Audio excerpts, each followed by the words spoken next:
अच्छा, स्टोइशियोमेट्री क्या चीज होती है? देखो, हमारे पास फॉर एग्जांपल कोई भी केमिकल रिएक्शन अगर हो रहा है तो केमिकल रिएक्शन किसी दो रिएक्टेंट्स के बीच में होगा और वो दो रिएक्टेंट मिक्स होके कंबाइन होके केमिकली कंबाइंड होके प्रोडक्ट बनाएंगे।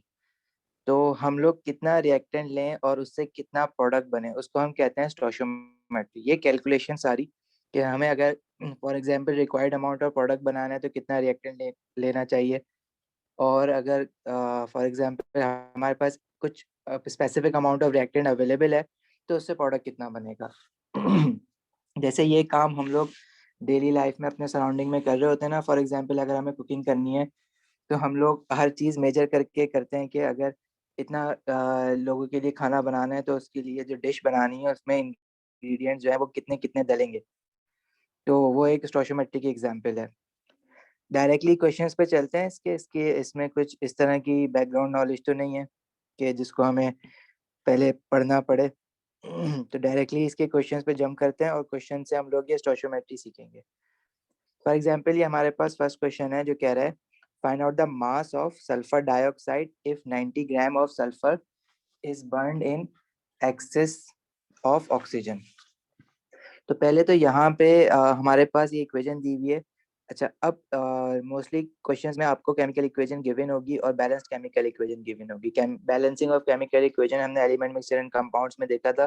जैसे फॉर एग्जांपल ये इक्वेशन है, तो ये इक्वेशन हमें बता रही है कि 1 mole of sulphur is reacting with 1 mole of oxygen gas to form 1 mole of sulphur dioxide gas.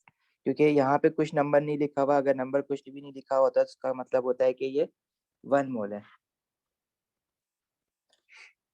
अच्छा, नेक्स्ट इसमें दूसरी बात ये सीखने वाली है कि यहाँ पे लिखा हुआ है एक्सेस ऑफ ऑक्सीजन। तो हमारे पास जो रिएक्टेंट होते हैं उनमें से लिमिटिंग और एक्सेस का क्या कॉन्सेप्ट है कि लिमिटिंग रिएक्टेंट वो रिएक्टेंट होता है जो कि रिएक्शन में पहले खत्म हो जाए, और एक्सेस रिएक्टेंट वो रिएक्टेंट होता है जो कि रिएक्शन में बचा रह जाए। अब कौन सी चीज डिसाइड करेगी कि प्रोडक्ट कितना बनेगा? वो हमेशा लिमिटिंग रिएक्टेंट होता है दैट डिसाइड्स कि how much product will be form. For example अगर मुझे मेरे पास एक लेट्स से एक रूह अफ़ज़ा की बॉटल है। सब जानते हैं रूह अफ़ज़ा का क्या काम होता है। वो कम्प्लीटली फिल्ड है, और एक मेरे पास पानी का जग है, वो भी कम्प्लीटली फिल्ड है। अब इन दोनों को मिला के हम लोग जो है वो शरबत बनाते हैं। तो शरबत के कितने ग्लास हम इससे बना सकते हैं, वो कौन सी चीज़ डिसाइड करेगी? देखो, शरबत का ग्लास बनाने के लिए मुझे पूरा एक ग्लास पानी डालना पड़ता है, और रूह अफ़ज़ा की कम्प्लीटली फिल्ड मेरे पास बॉटल है जिसका 1 चम्मच या 2 चम्मच मुझे डालने पड़ते हैं। तो पानी का जो जग है उसमें से तकरीबन लाइक 6 ग्लास ऑफ वाटर निकल जाएगा। तो पहले क्या खत्म होगा इसमें से? देखो, रूह अफ़ज़ा तो सिर्फ 1 चम्मच डल रहा है, मैं कह रहा हूँ कि कम्प्लीटली फिल्ड है आपके पास बॉटल।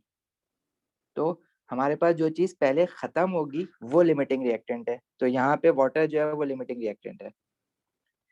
अच्छा, और जो चीज़ खत्म हो रही है पहले वो डिसाइड करेगी कि प्रोडक्ट कितना बनेगा।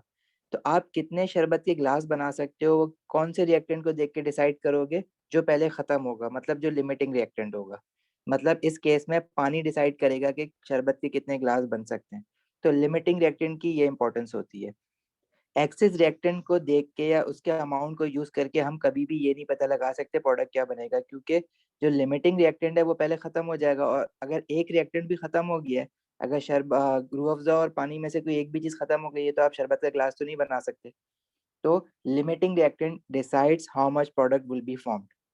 इस केस में हमारे पास लिमिटिंग रिएक्टेंट जो है वो पानी है। अब यहाँ पे अगर यही बात स्टोइचियोमेट्री में लेके चलें आगे, तो ये क्वेश्चन में क्या कह रहा है कि find out the mass of sulphur dioxide if 90 gram of sulphur is burned in excess of oxygen. तो उसने मुझे बोला है कि ऑक्सीजन जो है वो एक्सेस में है। दो ही रिएक्टेंट है मेरे पास, एक सल्फर है एक ऑक्सीजन। उसमें से वो कह रहा है कि ऑक्सीजन जो है वो एक्सेस में है। तो ऑब्वियसली जो दूसरा वाला रिएक्टेंट होगा वो लिमिटिंग होगा, यानी सल्फर जो है वो लिमिटिंग में है। तो सल्फर डाइऑक्साइड जो कि मेरा प्रोडक्ट बन रहा है वो कितना बन रहा है मैं किससे निकालूंगा? लिमिटिंग रिएक्टेंट से निकालूंगा। ठीक है एमन, लिमिटिंग रिएक्टेंट की डेफिनेशन कभी पूछेगा नहीं वो, बस आपको समझाने के लिए मैं बता रहा था। Limiting reactant is a reactant that finishes first, जो पहले खत्म हो जाए। तो सल्फर से मैं निकालूंगा कि सल्फर डाइऑक्साइड कितना बनेगा, तो उसने मुझे बता दिया ऑक्सीजन एक्सिस में, तो मतलब मैं ऑक्सीजन को यूज नहीं करूंगा। In order to find out how much product is found, I will be using the limiting reactant which is sulphur in this case. अच्छा, अब निकालेंगे कैसे? देखो एक लाइन जो मैं बार बार लिखवाता हूँ कि मोल्स के लिए 1 mole of anything has a mass equals to its atomic mass if it is an atom, and 1 mole of anything has a mass equals to its molecular mass if it is a molecule. Similarly, 1 mole of anything has 6 exponent 23 atoms अगर हम atoms की बात कर रहे हैं, और अगर molecules की बात कर रहे हैं तो उतने नंबर ऑफ मॉलिक्यूल हो जाएंगे, और अगर आइंस की बात करें तो इतने नंबर ऑफ आइंस हो जाएंगे। इसी तरह 1 mole of any gas occupies a volume of 24 decimetre cube at RTP. ये सिर्फ गैसेस के लिए है, और वो भी जब वो रूम टेम्परेचर पे हो, आरटीपी पे हो, रूम टेम्परेचर एंड प्रेशर। अच्छा, मुझे इस क्वेश्चन में अब देखो ये सारी इंटरलिंक्ड है। मैं ये भी कह सकता हूँ कि 1 मोल का कोई एटम है, उसका मास एटॉमिक मास के बराबर है, और उसमें इतने नंबर ऑफ पार्टिकल्स होंगे। जैसे फॉर एग्जांपल अगर मैं सल्फर की ही बात करूँ यहाँ पे, तो सल्फर का जो एटॉमिक मास होता है वो 32 ग्राम्स होता है। तो मैं ये कह सकता हूँ कि 1 मोल ऑफ सल्फर जो है उसका जो मास है वो 32 ग्राम है, क्योंकि 1 मोल का मास किसी भी एटम एलिमेंट के एटॉमिक मास के बराबर होता है। और 32 ग्राम ऑफ सल्फर में कितने एटम्स ऑफ सल्फर आएंगे? 6 एक्सपोनेंट 23 सल्फर एटम्स आ जाएंगे उसमें। तो मैं डायरेक्टली ये भी कह सकता हूँ ना कि 32 ग्राम ऑफ सल्फर में 6 एक्सपोनेंट 23 एटम्स होते हैं। मैं डायरेक्टली ये भी कह सकता हूँ कि 1 मोल ऑफ सल्फर में 6 एक्सपोनेंट 23 एटम्स होते हैं। तो इस तरह से अपनी ना अपने कॉन्सेप्ट स्टैब्लिश करने की कोशिश करनी है कि ये इक्वल्स टू जो जितने भी बीच में लगे हुए हैं ये सारे एक दूसरे के इक्वल हैं। तो जरूरी नहीं है कि मैं हमेशा मोल्स निकालूं और फिर मैं मास पे जाऊं, या मोल्स निकालूं या फिर मैं वॉल्यूम पे जाऊं। तो हम लोग डायरेक्टली एक दूसरे को यूज कर सकते हैं। जैसे फॉर एग्जाम्पल इस क्वेश्चन में वो आपसे पूछा है find out the mass of sulphur dioxide. तो सल्फर डाइऑक्साइड का क्या पूछ रहा है? मास पूछ रहा है। तो हमारे पास जो रिलेशनशिप बनेंगे ना, वो ये भी हो सकता है कि वो मास दे और आपको मास निकालने के लिए बोले, प्रोडक्ट का, रिएक्टेंट का मास दे और प्रोडक्ट का मास निकालने के लिए बोले। ऐसा भी हो सकता है कि वो आपको रिएक्टेंट का वॉल्यूम दे और प्रोडक्ट का मास निकालने के लिए बोले। ऐसा भी हो सकता है वो आपको रिएक्टेंट का मास दे और प्रोडक्ट का वॉल्यूम निकालने के लिए बोले। अच्छा, ऐसा भी हो सकता है कि वो आपको रिएक्टेंट का मास दे और प्रोडक्ट के नंबर ऑफ एटम्स या नंबर ऑफ मॉलिक्यूल्स निकालने के लिए बोले। ठीक है, ऐसा भी हो सकता है कि वो आपको रिएक्टेंट के मोल्स दे और प्रोडक्ट के मोल्स निकालने के लिए बोले। ऐसा भी हो सकता है कि वो आपको रिएक्टेंट के मास दे और प्रोडक्ट के मोल्स निकालने के लिए बोले।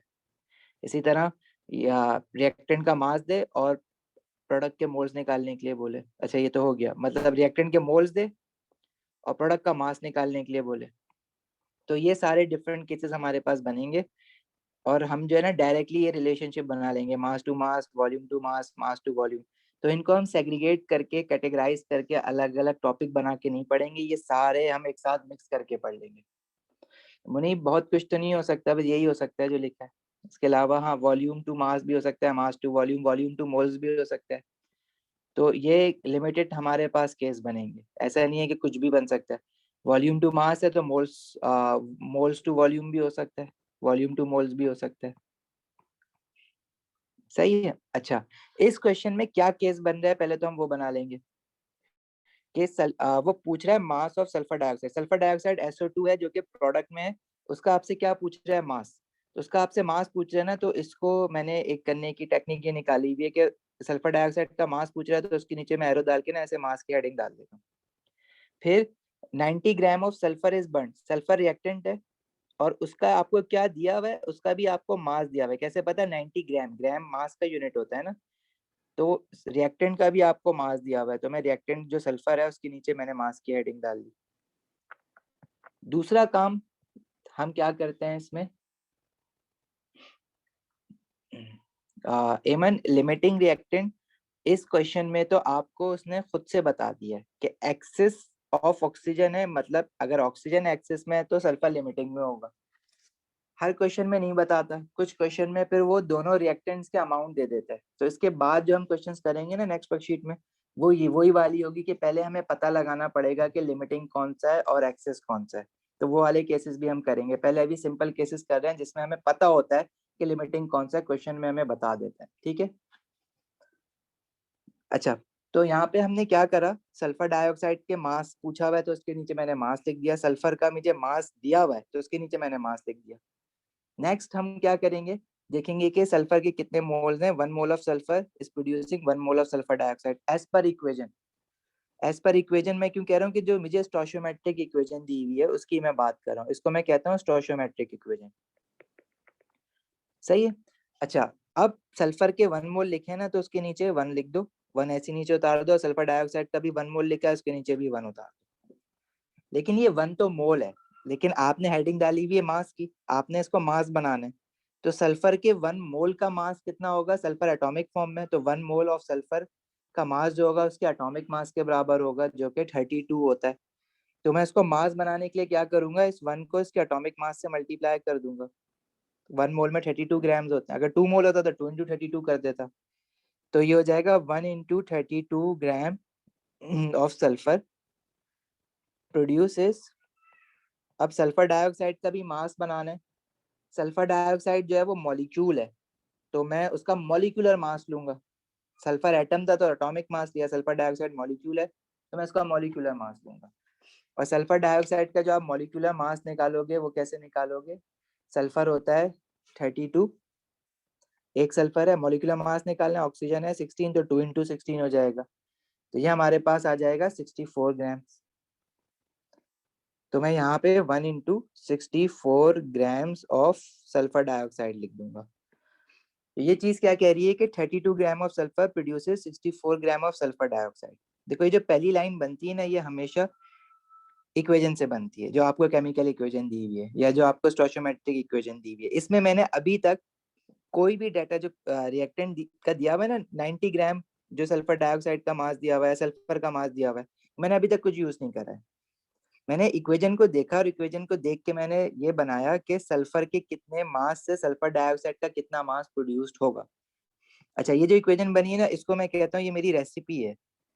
जैसे फॉर एग्जाम्पल हमने शरबत का एक ग्लास बनाया था ना, तो पहले तो आप रेसिपी देखोगे कि भाई एक ग्लास शरबत बनाने के लिए मुझे 1 ग्लास पानी और 2 चम्मच रूह अफ़ज़ा चाहिए। तो पहले आप रेसिपी डिसाइड करोगे फिर आप रिएक्टेंट और प्रोडक्ट कैलकुलेट करोगे ना। अगर आपको पता ही नहीं है कि कितना डलना है शरबत का ग्लास बनाने के लिए, पानी कितना डलना है, रूह अफ़ज़ा कितना डलना है, तो आप कभी भी कैलकुलेट भी नहीं कर सकते। तो ये जो पहली हमारी एज पर इक्वेशन ये जो चीज बनी है ना इसको मैं रेसिपी कहता हूँ कि 32 ग्राम of sulphur produces 64 gram of sulphur dioxide. फिर मुझसे बोल रहा है कि 90 gram of sulphur is burned in excess of oxygen. तो सिंपल मेरा काम क्या होगा, मैं दूसरा सल्फर के नीचे सल्फर का मास दिया हुआ है ना 90 ग्राम ऑफ सल्फर, सल्फर के नीचे सल्फर का मास लिख दूं कि 90 gram of sulphur will produce how much sulphur dioxide. Sulphur dioxide पूछा हुआ उसके नीचे एक्स लिख दिया। इसको क्रॉस मल्टीप्लाई करेंगे और जब क्रॉस मल्टीप्लाई करेंगे तो हमारे पास सल्फर डाइऑक्साइड का मास आ जाएगा। तो ये हो जाएगा 32 into x and 90 into 64 and x would be 90 into 64 divided by 32। सही। तो ये हमारे पास आएगा 180 ग्राम, 180 ग्राम of sulphur dioxide is produced. अभी बताओ किसी को प्रॉब्लम है इसमें, समझ ना आयो?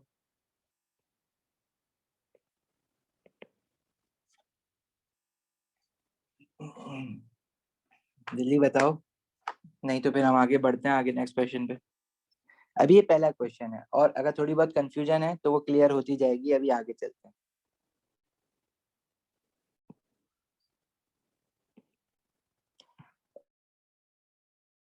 ओके, नेक्स्ट क्वेश्चन देखते हैं।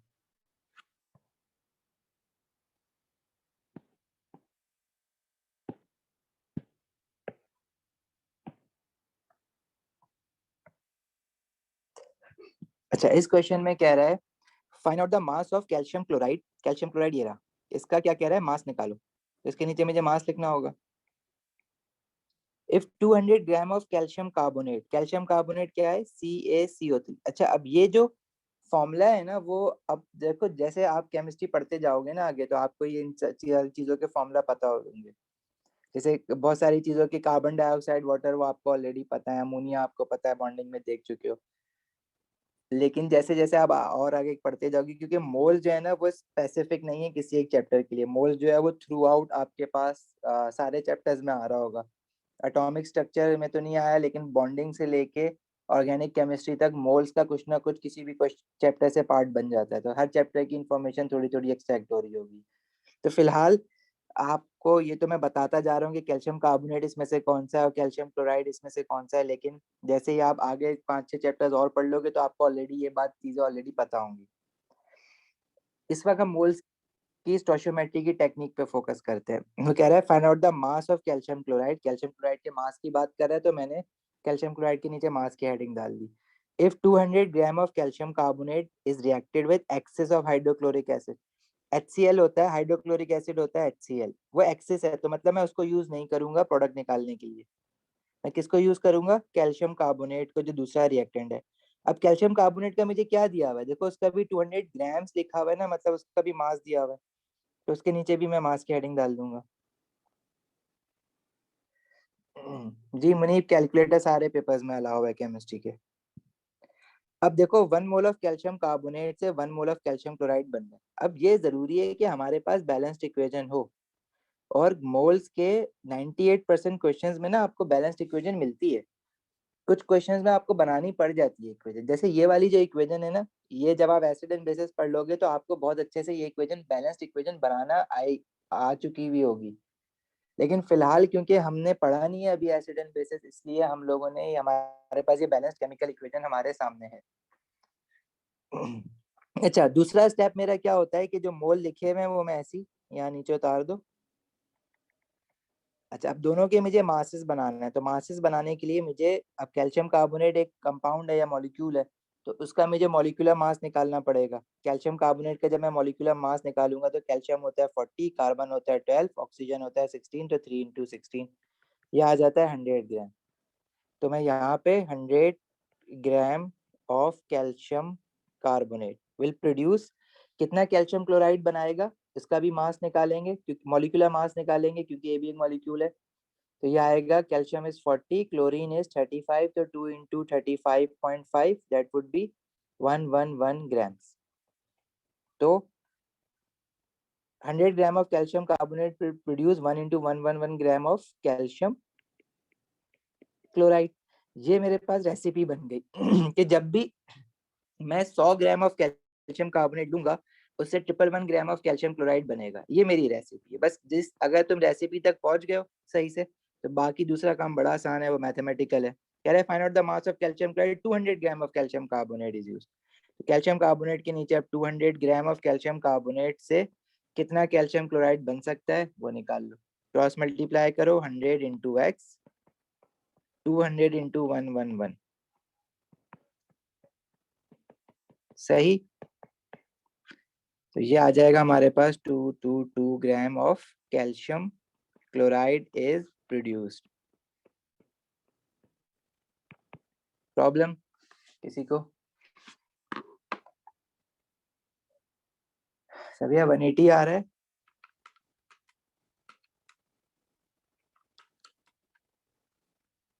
ओके, कोई प्रॉब्लम, कुछ पूछना है? शमाइल, सुभाष, चंदाना, मुनीब, कबीर, अली, एमन।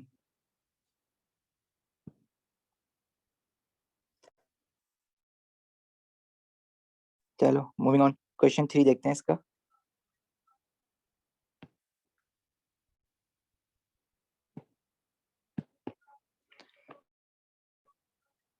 अच्छा, क्वेश्चन 3 में कह रहा है find out the volume of carbon dioxide. अब ये एक अलग क्वेश्चन है। इसमें प्रोडक्ट में कार्बन डाइऑक्साइड जो दिया हुआ है उसका वॉल्यूम मांग रहा है, तो कार्बन डाइऑक्साइड के नीचे अब मैं क्या लिखूंगा? वॉल्यूम। इसका मास नहीं मांग रहा, वॉल्यूम मांग रहा है, तो मैंने वॉल्यूम लिख दिया नीचे। ए 150 ग्राम of calcium carbonate, calcium carbonate reactant side पर है और उसका क्या दिया हुआ है? उसने मास दिया हुआ है, तो मैं इसके नीचे मास की हेडिंग डाल दूंगा। Is treated with excess of hydrochloric acid, hydrochloric acid excess में, तो मैं उसको यूज नहीं करूंगा प्रोडक्ट निकालने के लिए। दूसरा काम क्या है कि अगर मैं मोल्स देखूं तो 1 मोल ऑफ कैल्शियम कार्बोनेट से 1 मोल ऑफ कार्बन डाइऑक्साइड बन रहा है। अब कैल्शियम कार्बोनेट का मुझे मास बनाना है, मास की हेडिंग डाली है ना, तो कैल्शियम कार्बोनेट मॉलिक्यूल है, तो मॉलिक्यूलर मास जैसे अभी मैंने पीछे निकाला इसका 40 + 12 + 3 × 16 100 ग्राम्स आ रहा है। तो मैं लिख दूंगा 1 × 100 ग्राम ऑफ कैल्शियम कार्बोनेट से कितना वॉल्यूम ऑफ कार्बन डाइऑक्साइड बन रहा है। अब देखो कार्बन डाइऑक्साइड गैस है, उसका मास नहीं बोला, मास भी बोल सकता था लेकिन उसने गैस वॉल्यूम बोला है। वॉल्यूम बोला है तो मुझे पता है कि कोई भी गैस हो, अच्छा ये आरटीपी पे है, ठीक है, ये बाय डिफॉल्ट कुछ नहीं लिखा हुआ, मतलब रूम टेम्परेचर पे है। तो अब उसने मुझे वॉल्यूम बोला, 1 मोल ऑफ कार्बन डाइऑक्साइड है, तो 1 मोल ऑफ एनी गैस, चाहे वो कोई भी गैस हो, वो वॉल्यूम ऑक्यूपाई करती है 24 डेसीमीटर क्यूब। कार्बन डाइऑक्साइड का यहाँ 1 मोल लिखा है तो मैं 1 × 24 डेसीमीटर क्यूब कर दूंगा ऑफ कार्बन डाइऑक्साइड। इसका मतलब है कि 100 ग्राम of calcium carbonate produces 1 × 24 decimetre cube of carbon dioxide gas. तो 150 ग्राम ऑफ कैल्शियम कार्बोनेट कितना volume of carbon dioxide produce करेगा, जो निकालना है उसके नीचे x लिख दो, क्रॉस मल्टीप्लाई करो 100 × x 150 × 24। तो ये जो रेशो मेथड है हमारे पास, ये बड़ी काम की चीज है। 150 × 24 डिवाइडेड बाय 100। सही है। किसी को कोई प्रॉब्लम इस क्वेश्चन में, ये समझ ना आया हो अगर किसी को? ठीक है, देखो यहाँ पे वॉल्यूम, हमारे पास जो रिलेशनशिप बना वो किस चीज का बना, मास टू वॉल्यूम का बना। तो हमने मोल्स पे जाने की जरूरत नहीं है, देखो मोल्स हमने बस इक्वेशन से यहाँ से उतारा नीचे, और रिलेशनशिप किसका बनाया, मास टू वॉल्यूम, रिएक्टेंट का मास और प्रोडक्ट का वॉल्यूम, और डायरेक्टली हमने ये क्वेश्चन सॉल्व किया। तो हम लोग इसी तरह से क्वेश्चन सॉल्व करा करेंगे अपने। सही, आगे बढ़े।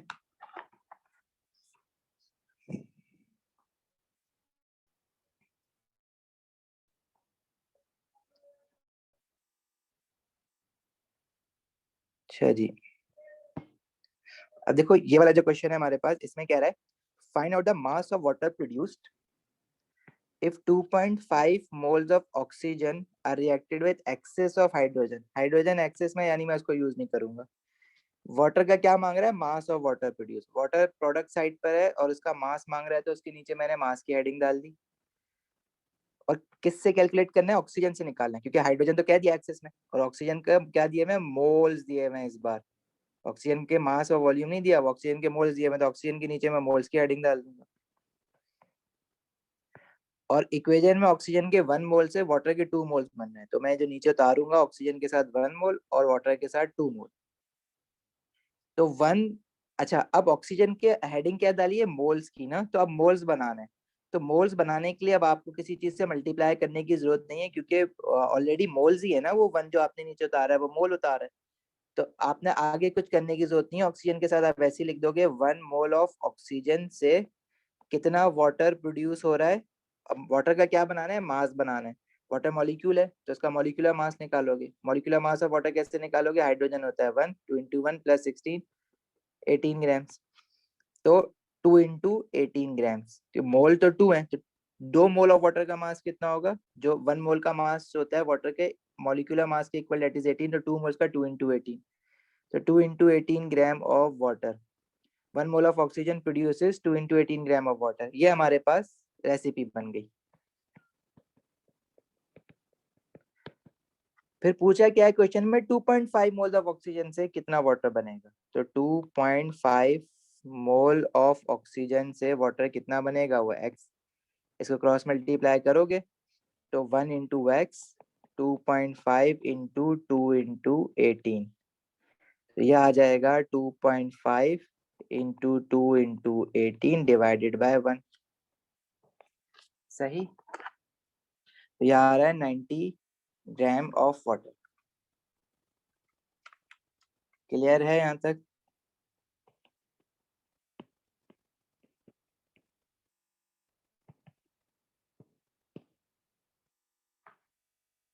किसी को कुछ पूछना है तो पूछ लो, ना आगे बढ़ते हैं।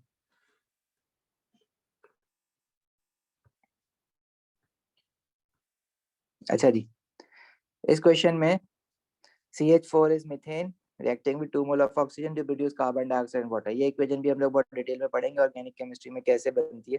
फिलहाल यहाँ पे बैलेंस्ड इक्वेशन दी हुई है और ये कह रहा है find out the volume of carbon dioxide. Carbon dioxide का क्या मांग रहा है? Volume. Carbon dioxide product side पे, इसके नीचे वॉल्यूम लिख देंगे। If 30 decimetre cube of methane, methane होता है CH4, मीथेन का क्या दिया हुआ है? वॉल्यूम।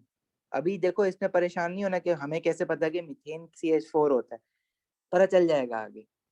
यहाँ पे हमें टेक्निक सीखनी है मोल सॉल्व कैसे करना है। तो 30 decimetre cube of methane, methane का क्या दिया हुआ है? डेसीमीटर क्यूब किसका यूनिट है? वॉल्यूम का यूनिट है ना।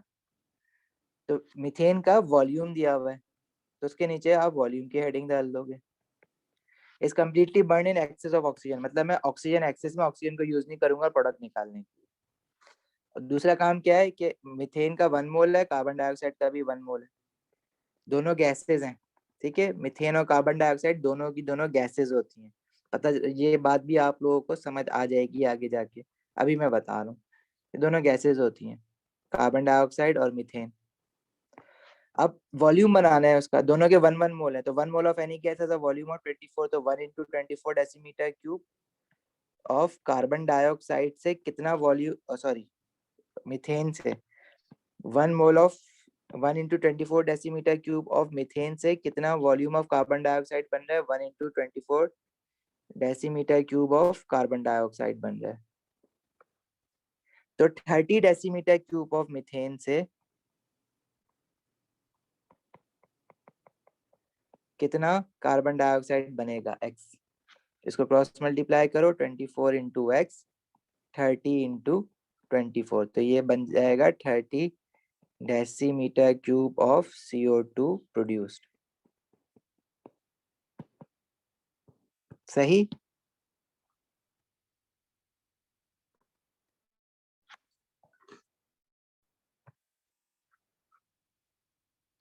अच्छा, क्वेश्चन 7 थोड़ा सा डिफरेंट है, और डिफरेंट इस सेंस में कि इस बार उसने प्रोडक्ट निकालने के लिए नहीं बोला हमें, उसने क्या बोला है? Calculate the mass of calcium carbonate to produce 0.004 moles of carbon dioxide. देखो रिएक्टेंट एक ही है यहाँ पे, कैल्शियम कार्बोनेट, तो लिमिटिंग और एक्सेस का तो कोई चक्कर नहीं है। और उसने पूछा है कि कैल्शियम कार्बोनेट का मास बताओ जिससे हम लोग 0.004 मोल्स ऑफ कार्बन डाइऑक्साइड बना सके। तो स्टेप वही है, कैल्शियम कार्बोनेट का मास कह रहा है, तो कैल्शियम कार्बोनेट के नीचे मास लिख दिया। और कार्बन डाइऑक्साइड की किस चीज की बात कर रहा है? मोल्स की, तो कार्बन डाइऑक्साइड के नीचे मोल्स लिख देंगे। रेसिपी बनाओ कि 1 mole of calcium carbonate 1 mole of carbon dioxide produce कर रहा है, तो इसके नीचे 1 और इसके नीचे 1। कैल्शियम कार्बोनेट के आपने मास की हेडिंग डाली है, मास बनाना है तो मैं इसके मॉलिक्यूलर मास से मल्टीप्लाई करूंगा, जो कि 40 + 12 + 3 into 16 100 ग्राम होता है। तो 100 gram of 1 into 100 gram of calcium carbonate से कितने moles of carbon dioxide? Carbon dioxide के नीचे मोल्स की हेडिंग डाली, तो मोल्स तो आपने ऑलरेडी लिखा हुआ है, तो आपको मजीद और कुछ करने की जरूरत नहीं है। आप कह दोगे कि 1 into 100 gram of calcium carbonate से 1 mole of carbon dioxide gas बनती है। ठीक है, वॉल्यूम होता तो 24 कर देता, मास होता तो कार्बन डाइऑक्साइड का मॉलिक्यूलर मास मल्टीप्लाई कर देता। यहाँ पे सिर्फ मोल्स है, हेडिंग में मोल्स डाले ना तुमने, क्या क्वेश्चन में देख के मोल्स पूछ रहा है उसके, तो सिर्फ 1 लिखा, वही मोल है, तो वही मैं वहीं पे छोड़ दूंगा। देखो इस स्टेटमेंट को, ये जो मेरी रेसिपी है ना, इसको मैं इस तरह से भी तो पढ़ सकता हूँ, जैसे मैं इसको पढ़ रहा हूँ कि 100 ग्राम ऑफ कैल्शियम कार्बोनेट से 1 मोल ऑफ कार्बन डाइऑक्साइड बन रहा है। दूसरे लफ्जों में ये भी तो कह सकता हूँ कि 1 मोल ऑफ कार्बन डाइऑक्साइड बनाने के लिए 100 ग्राम ऑफ कैल्शियम कार्बोनेट रिक्वायर्ड है। तो उसने मुझे प्रोडक्ट क्वेश्चन में प्रोडक्ट का वैल्यू दिए, मतलब कार्बन डाइऑक्साइड उसने बोला है कि अगर मुझे 0.004 मोल ऑफ कार्बन डाइऑक्साइड बनाना है तो कितना कैल्शियम कार्बोनेट रिक्वायर्ड होगा। तो इस बार कैल्शियम कार्बोनेट रिक्वायर्ड है, तो उसके नीचे एक्स आएगा, और कार्बन डाइऑक्साइड प्रोडक्ट साइड पर उसका अमाउंट मुझे दिया हुआ है, तो वो मैं लिखूंगा कार्बन डाइऑक्साइड के नीचे। तो इस बार मैं प्रोडक्ट नहीं निकाल रहा, मैं रिएक्टेंट निकाल रहा हूँ कि 0.004 मोल ऑफ कार्बन डाइऑक्साइड बनाने के लिए कैल्शियम कार्बोनेट का कितना मास रिक्वायर्ड है। तरीका सारा वही है, बस ये देखना है कि जो अननोन है उसके नीचे एक्स आना चाहिए। तो कैल्शियम कार्बोनेट का मास मुझे निकालना है, तो 0.004 मोल्स ऑफ कार्बन डाइऑक्साइड मुझे दिया हुआ है। अगेन इसको क्रॉस मल्टीप्लाई करोगे, 100 into 0.004 x into 1, तो x कितना आ जाएगा? 100 into 0.004, ठीक है, that is 0.4 gram of calcium carbonate is required to produce 0.004 mole of carbon dioxide. अब ये स्टेटमेंट लिखने की जरूरत नहीं होती है, मैं सिर्फ समझाने के लिए लिख रहा हूँ कि हमने निकाला क्या है आंसर में। ठीक है, कोई प्रॉब्लम किसी को?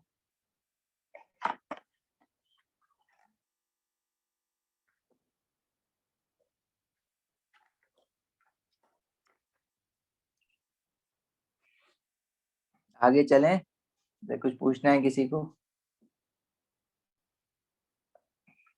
ओके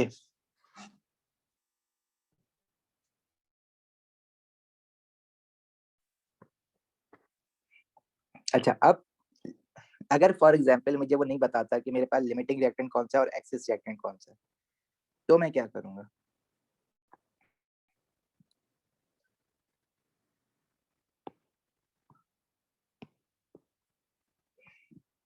जैसे फॉर एग्जांपल ये क्वेश्चन है, इसमें वो कह रहा है कि calculate the moles of carbon dioxide produced. सही है, कार्बन डाइऑक्साइड के मोल्स निकालें जो कि प्रोडक्ट में। यहाँ तक तो बात सही है। When 30 gram of methane is reacted, methane is CH4, is reacted with 30 gram of oxygen O2। अब इसने ये तो बताया नहीं कि एक्सेस में कौन सा है। अभी पीछे वाले क्वेश्चन पे देखो, एक्सेस में बता रहा था ना कि देखो ये एक्सेस में, वो एक्सेस में, तो मैं एक्सेस वाला बार बार काट रहा था, यहाँ में मैंने काट दिया था। जिस क्वेश्चन में भी उसने मुझे बताया था कि एक्सेस में कौन सा है, लिमिटिंग में कौन सा है, तो मैं एक्सेस वाला काट रहा था। लेकिन यहाँ तो इसने मुझे इस क्वेश्चन में बताया ही नहीं है अभी कि लिमिटिंग कौन सा है और एक्सेस कौन सा है।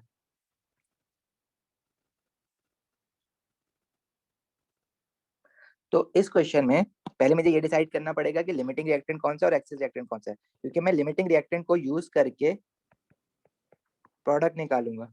अब क्या पहचान है इस क्वेश्चन की कि मुझे नहीं पता, एक तो इसने लिखा नहीं है कि एक्सेस कौन सा है या लिमिटिंग कौन सा है, और दूसरी बात कि दो रिएक्टेंट है मेरे पास, मीथेन और ऑक्सीजन, और दोनों के दोनों का उसने मुझे अमाउंट दे दिया है, दोनों का 30 ग्राम दे दिया है इत्तेफाक से। ठीक है, दोनों की मुझे वैल्यू दे दी है। अब मैं कौन सा यूज करूं, मैं मीथेन यूज करके कार्बन डाइऑक्साइड निकालूं या ऑक्सीजन यूज करके कार्बन डाइऑक्साइड निकालूं? सही है। अच्छा, इस क्वेश्चन में एक थोड़ा सा मैं चेंज कर देता हूँ, रुको जरा। 30-30 जो है ना, कंफ्यूज करता है अक्सर। इसको लेट्स से मैं 50 ग्राम कर देता हूँ। तो ये, लेकिन मीथेन का भी अमाउंट दिया हुआ है, ऑक्सीजन का भी दिया हुआ है।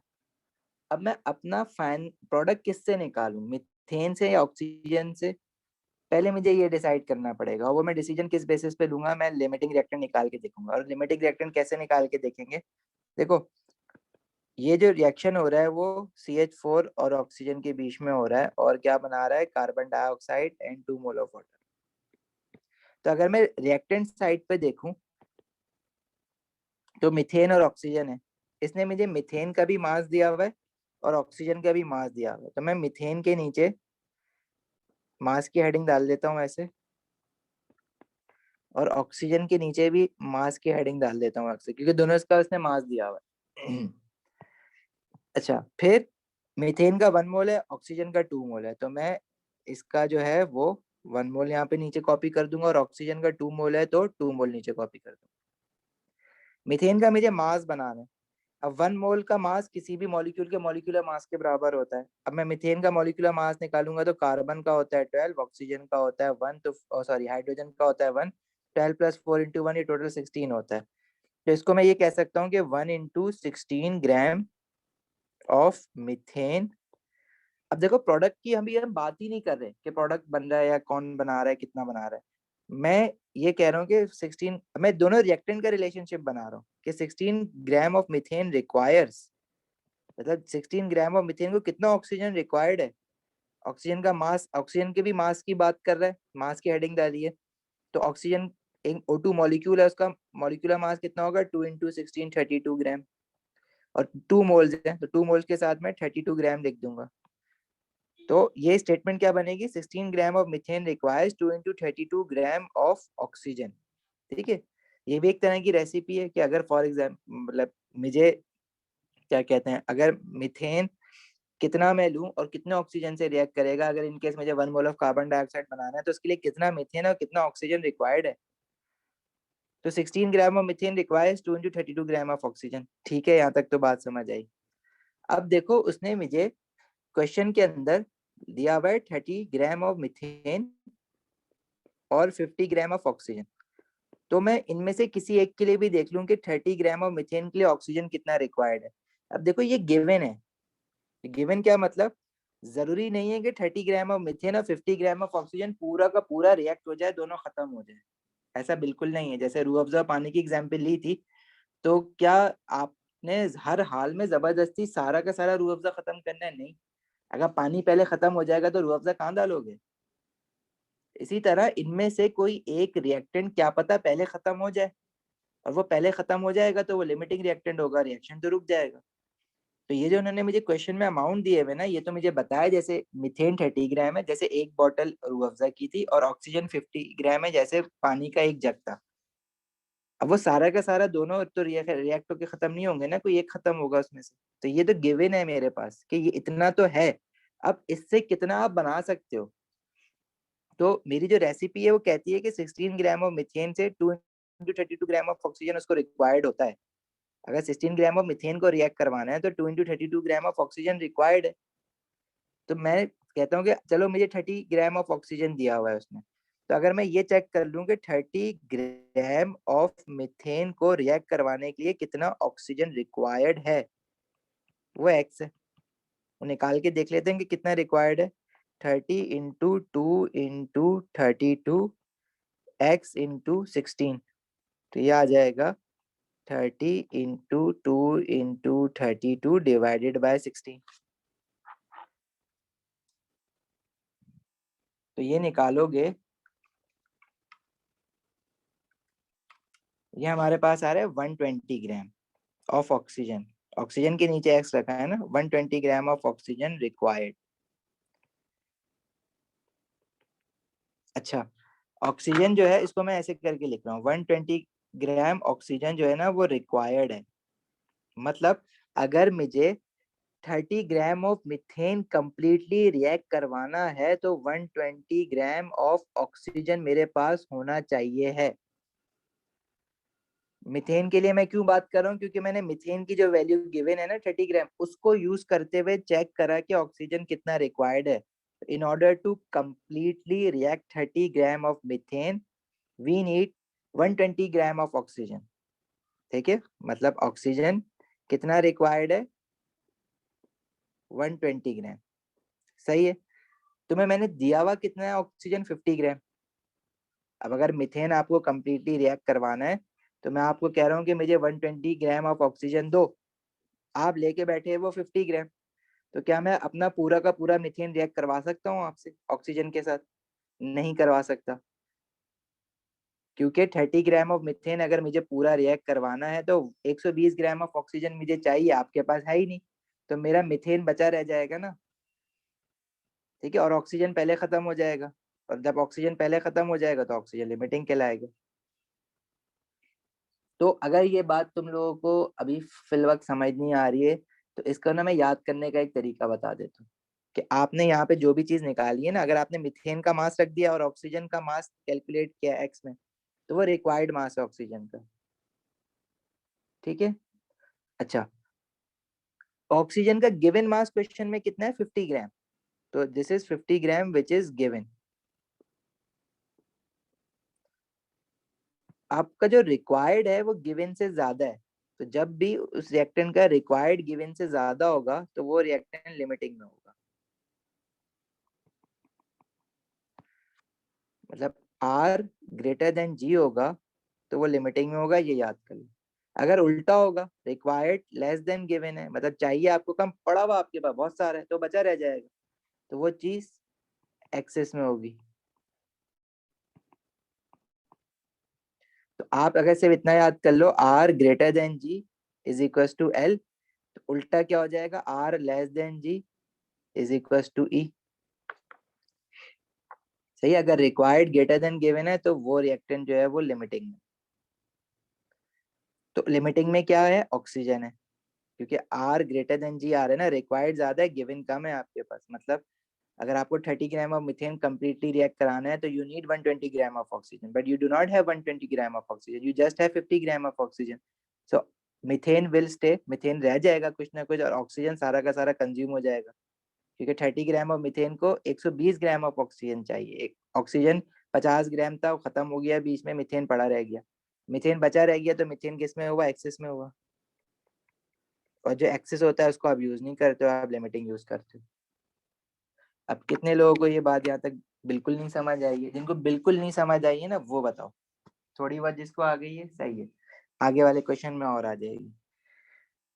अभी ये क्वेश्चन खत्म नहीं हुआ है हमारा। अभी तो उसने हमें कार्बन डाइऑक्साइड के मोल्स निकालने हैं, अभी तो मैंने लिमिटिंग निकाला है, लिमिटिंग रिएक्टेंट ऑक्सीजन है। मैं उससे जो पुराने अभी मैं काम कर रहा था वो काम मैं अब करूंगा आगे। हाँ जी।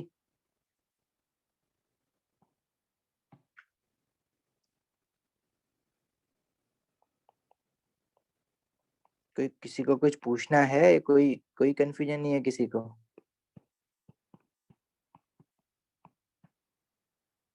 मीथेन एक्सेस में डिसाइड हो गया, ऑक्सीजन लिमिटिंग में, तो मैं ऑक्सीजन से अपना वो निकालूंगा।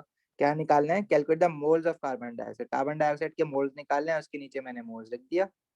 किससे निकालूंगा? ऑक्सीजन से। ऑक्सीजन का क्या दिया हुआ है? मास दिया हुआ है 50 ग्राम, तो 50 मास लिख दिया उसके नीचे। और मोल्स पे मैंने उसके नीचे उतारा, ऑक्सीजन के 2 है, कार्बन डाइऑक्साइड के 1 मोल है। ऑक्सीजन का मास बनाना है ना, मास की हेडिंग डाली है, तो मैं ऑक्सीजन मॉलिक्यूल है तो मॉलिक्यूलर मास से मल्टीप्लाई करूंगा, जो कि 32 होता है। तो 2 × 32 ग्राम ऑफ ऑक्सीजन से कितना मोल ऑफ कार्बन डाइऑक्साइड बनेगा? 1 मोल। अब मोल्स बनाना है तो मुझे कुछ मास या वॉल्यूम से मल्टीप्लाई करने की जरूरत नहीं है, वो मोल्स ही है। ऑक्सीजन कितना दिया हुआ है? 50 ग्राम, तो 50 ग्राम ऑफ ऑक्सीजन से कितने मोल्स कार्बन डाइऑक्साइड के बनेंगे? ये काम अब मैं करूंगा तो मेरा क्वेश्चन यहाँ पे कंप्लीट होगा। बस पहले हमने करा क्या, तो हमारे पास तो दोनों चीजें थी, मीथेन भी था, ऑक्सीजन भी था, लेकिन हमने पहले ये डिसाइड करा कि मैं मीथेन से निकालूं कार्बन डाइऑक्साइड या ऑक्सीजन से निकालूं। तो हमने पहले देखा कि लिमिटिंग कौन सा है उनमें से। ठीक है। अब इस वर्कशीट में जो इसका आंसर दिया हुआ है उससे डिफरेंट आएगा, क्योंकि मैंने यहाँ पे वैल्यू चेंज कर दी थी शुरू में क्वेश्चन में।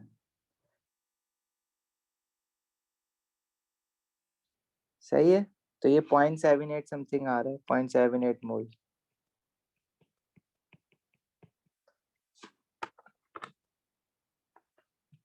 कितने डेसिमल प्लेस कंसीडर करते हैं? देखो डेसिमल प्लेस डिपेंड करता है, आप जो क्वेश्चन कर रहे हो उसमें ऑलरेडी डाटा कितने सिग्निफिकेंट फिगर्स में दिया हुआ है। जैसे इसमें दो दो सिग्निफिकेंट फिगर्स दिया हुआ है तो आप 2 सिग्निफिकेंट फिगर्स तक लिख दो, सही है।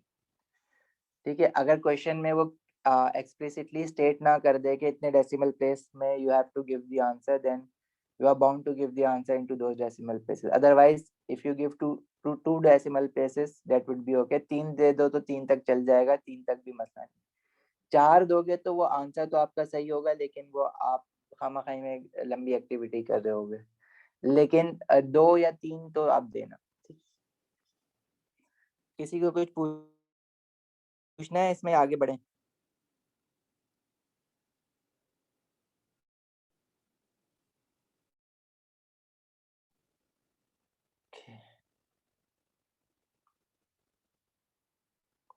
चलो नेक्स्ट क्वेश्चन करते हैं। अगर किसी को कुछ समझ नहीं आया तो होपफुली इस क्वेश्चन से समझ आए।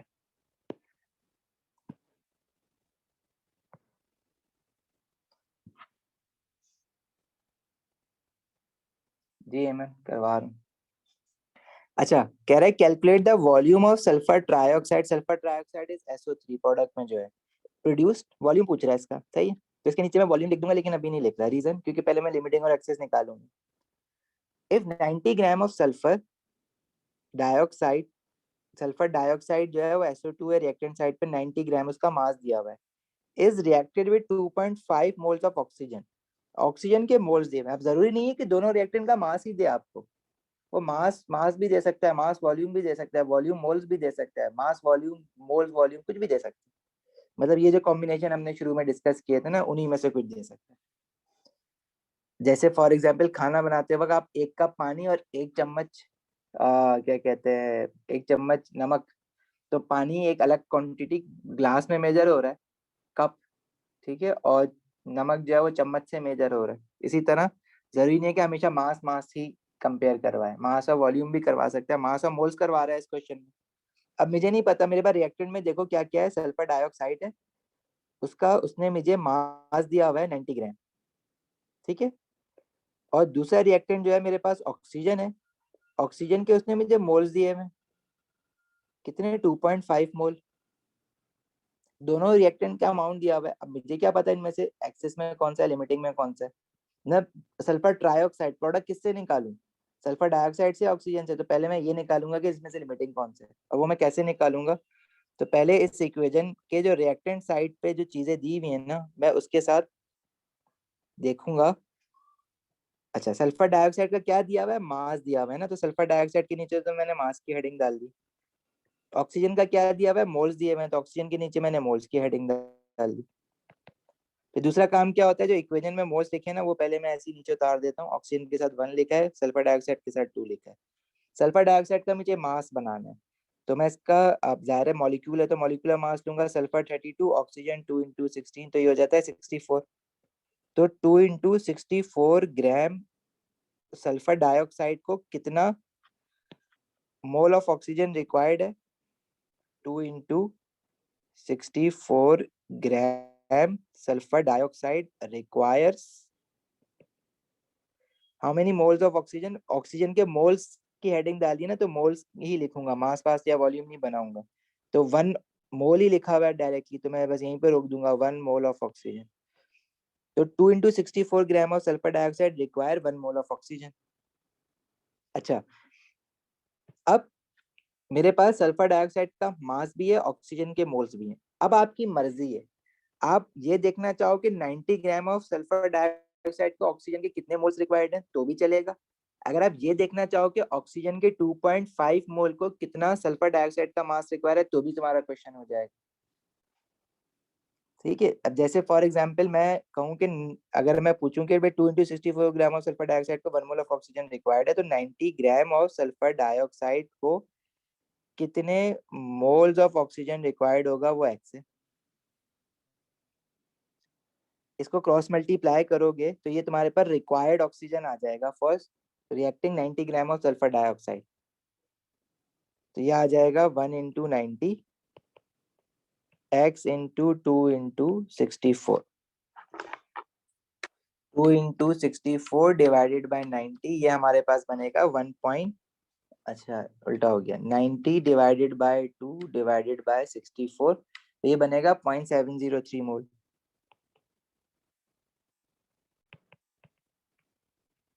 अब ये 0.703 मोल ऑफ ऑक्सीजन रिक्वायर्ड है। ऑक्सीजन गिवन कितने है, गिवन है आपको 2.5 मोल। अच्छा, रिक्वायर्ड बड़ा है, सॉरी रिक्वायर्ड छोटा है गिवन से। अभी हमारी क्या बात हुई है पीछे, हमने एक शॉर्टकट बनाया ना अपना, ये वाला कि रिक्वायर्ड अगर मेरा बड़ा होगा गिवन से तो चीज लिमिटिंग में होगी, अगर रिक्वायर्ड मेरा छोटा है गिवन से वो एक्सेस में होगा। R greater than G limiting. अब यहाँ पे देखो, ये याद कर लो अगर अभी तक इस अंडरस्टैंडिंग बिल्डअप नहीं हुई है। R required greater than given है तो ये लिमिटिंग में, आर लेस देन जी है तो वो एक्सेस में। तो अभी क्या है, आर लेस देन जी है, मतलब ऑक्सीजन किस में, एक्सेस में। क्योंकि देखो ऑक्सीजन, अगर अंडरस्टैंडिंग बनाओ तो ऑक्सीजन आपको 0.703 मोल चाहिए in order to completely react 90 gram of sulphur dioxide. आपने निकाला ऑक्सीजन, आपके पास था 2.5 मोल, आपको तो चाहिए सिर्फ 0.703 मोल्स ना, तो आप सारा का सारा थोड़ी डालोगे। मतलब 90 ग्राम ऑफ सल्फर डाइऑक्साइड को खत्म करने के लिए 0.703 मोल ऑफ ऑक्सीजन चाहिए। तो सल्फर डाइऑक्साइड पहले खत्म हो जाएगा, ऑक्सीजन 2.5 मोल पड़ा हुआ है, तो 0.703 मोल ने 90 ग्राम ऑफ सल्फर डाइऑक्साइड पूरा खत्म कर दिया, तो आपके पास मतलब ऑक्सीजन फिर भी बचा रह जाएगा। और फिर भी अगर ये बात समझ नहीं आती है तो आर लेस देन जी है, आर लेस देन जी जब होता है तो वो रिएक्टेंट एक्सेस में होता है, तो ऑक्सीजन के लिए ये काम कर रहे हो ना, ऑक्सीजन के लिए एक्स निकाला है, ठीक है। तो आर इज लेस देन जी। सभी कौन सी किस चीज की बात कर रहे हो, आर लेस देन जी है तो इसको हम कहेंगे कि दिस इज एन एक्सिस।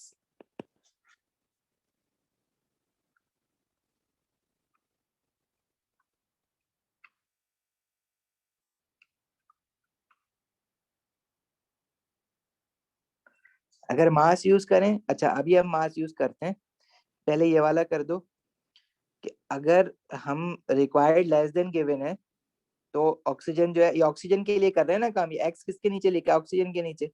तो ये जो लिमिट एक्सिस रिएक्टेंट है ये ऑक्सीजन है, तो ऑक्सीजन एक्सिस में तो मैं ऑक्सीजन को यूज नहीं करूंगा, मैं किसको यूज करूंगा, सल्फर डाइऑक्साइड को यूज करूंगा ऑक्सीजन एक्सिस में। और मुझे जो निकालना है वो निकालने के लिए मैं क्या करूंगा, जब मैंने डिसाइड कर लिया कि सल्फर डाइऑक्साइड लिमिटिंग में ऑक्सीजन एक्सिस में,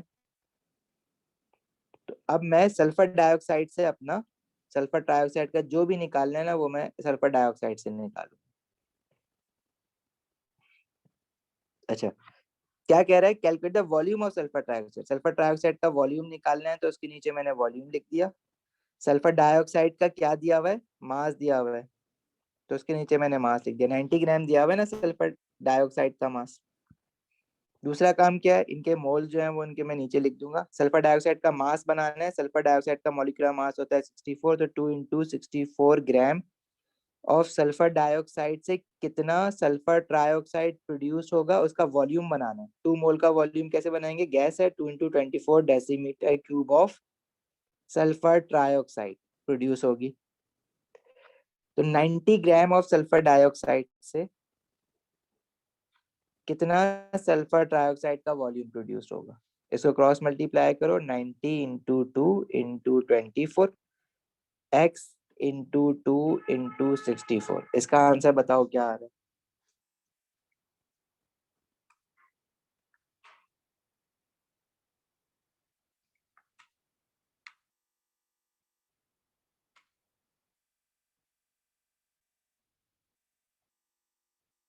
33.75। ओके, वॉल्यूम निकाले ना तो डेसीमीटर क्यूब। समझ आया है यहाँ तक।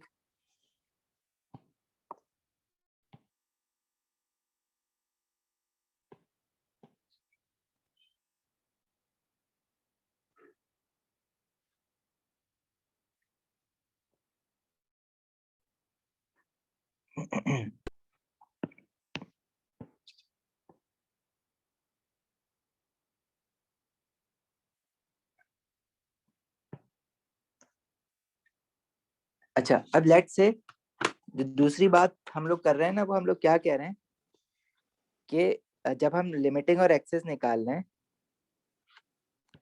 तो मैं क्या कहते हैं यही क्यों यूज करूं, मतलब मैं 90 ग्राम ऑफ सल्फर डाइऑक्साइड के लिए ऑक्सीजन कितना रिक्वायर्ड है यही क्यों देख रहा हूँ, मुझे तो दोनों दिए हुए हैं, सल्फर डाइऑक्साइड भी ऑक्सीजन भी। तो क्या मैं ये नहीं कर सकता, मैं ये देख लूं कि ऑक्सीजन को कितना सल्फर डाइऑक्साइड रिक्वायर्ड है, तो क्या आंसर पे कोई फर्क पड़ेगा, नहीं पड़ना चाहिए। पढ़ना, अगर आंसर पे फर्क पड़ा तो मतलब आपका मेथड ही गलत हुई है। तो अगेन सारा काम तो वही होगा कि सल्फर डाइऑक्साइड का मास दिया हुआ है, ऑक्सीजन के मोल्स दिए हुए हैं, तो मैं उसके नीचे हेडिंग डाल दूंगा।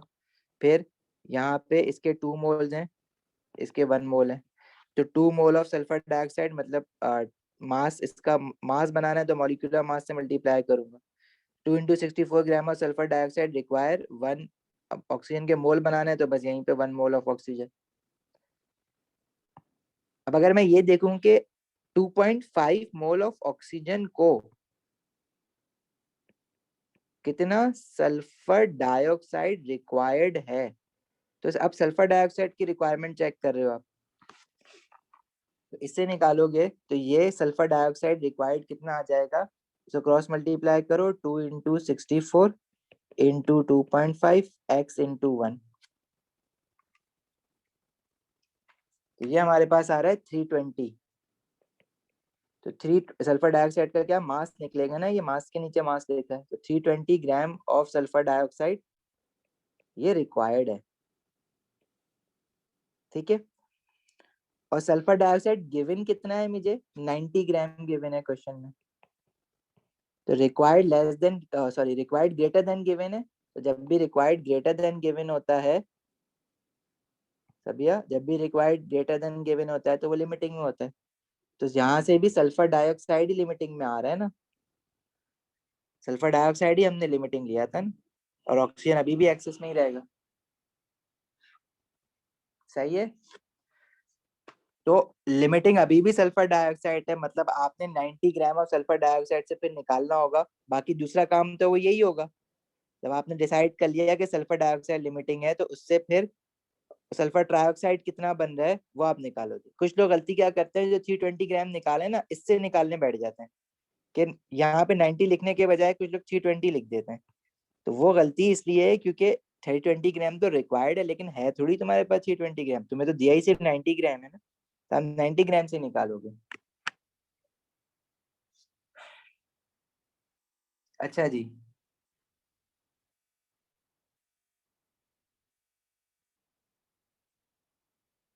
अब बताओ किसी को कोई प्रॉब्लम यहाँ तक?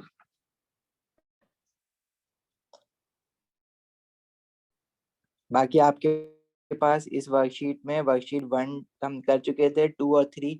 2 में तो तकरीबन सारे क्वेश्चन कर लिए, 3 में अभी हमने सारे नहीं किए। इसमें सबसे मुश्किल पार्ट ना यही वाला है, स्टोइशियोमेट्री। स्टोइशियोमेट्री आ जाता है तो बाकी फिर आसान है।